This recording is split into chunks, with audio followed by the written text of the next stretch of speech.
খুব সহজভাবে ময়ূর দিয়ে কি করে স্টার্টআপ ডিজাইন করব সেটাই কিন্তু আজকে তোমাদের সঙ্গে শেয়ার করব। তো সবার ফার্স্ট একটা সমান করে লাইন করে নিয়েছি, সেটাকে মিডিল পার্ট বরাবর ভাগ করে নিয়েছি, আর তার উপরেই হালকা ভি শেপের দুটো লাইন করে নিয়েছি, আর সেটার উপরেই ময়ূরের ডিজাইন করেছি।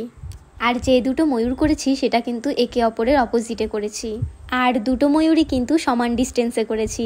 তারপর চোখ ঠোঁট দেওয়ার পরে উপরের দিকে মিডিল বরাবর একটা পদ্ম করে দিয়েছি।